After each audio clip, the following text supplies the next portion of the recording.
Admiral Kirby, thank you for being here. I know that you dispute that this is a ransom payment. Obviously, many critics of this agreement say that it is just that. So, in effect, they suggest it's $1 billion per American individual being released. So, how is this not incentivizing bad actors and rogue regimes like Iran in the future to detain more Americans?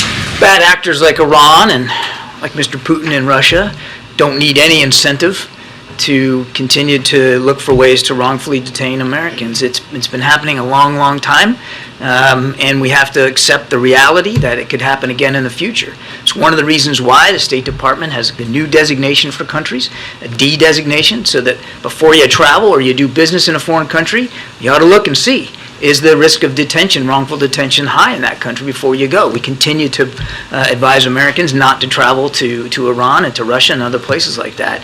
But these bad actors don't need incentives, and this isn't gonna change the calculus necessarily of what they've been doing. What it is gonna do is get our Americans home. And that's what we're focused on. But for clarity, why isn't it a ransom payment? I get that it's not American taxpayer dollars, but it's still $5 billion that had been frozen that was not available for use in any form by the Iranians. That $5 billion maybe for humanitarian aid, but then it frees up $5 billion elsewhere to spend. So how is that not ransom payment?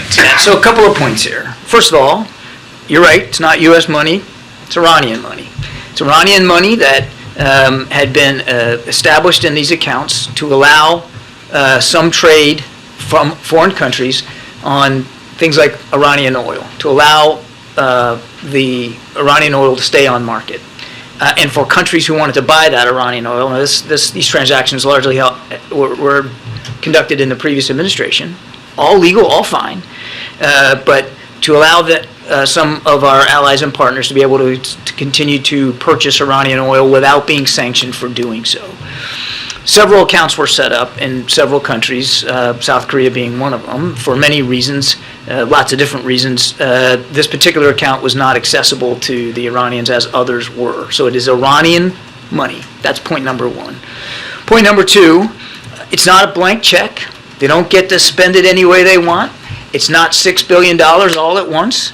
They will have to make a request for withdrawals for humanitarian purposes only, and there will be sufficient oversight to make sure that the request is valid and that it's going through vendors who we and the Qataris can trust will actually contract for the goods, the medical equipment, the food, whatever it is, in an appropriate way and get it directly to the Iranian people. The Iranian people will be the beneficiaries of these funds, not the regime. The regime doesn't get to touch the money, Peter. Doesn't go to them.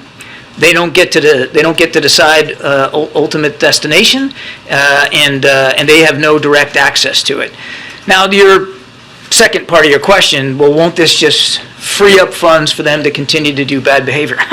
They've been participating in bad behavior for a long time, and we continue to put pressure on them in ways, I would add, that the previous administration did not do, particularly in terms of their nuclear and ballistic missile programs.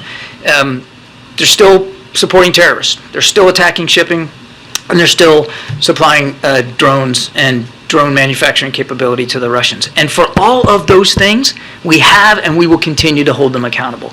We've not only added sanctions to them for the way they've treated protesters, for the arms sales that they've provided to Russia, but we have increased our military presence in the Gulf region, specifically to address the attacks on maritime shipping. So Iran has choices to make. They've had choices to make in the past, they've got choices to make in the future. And if they continue to choose to conduct these kinds of destabilizing activities, we will continue to use all the levers at our power, economic and military, to counter that and to thwart their efforts.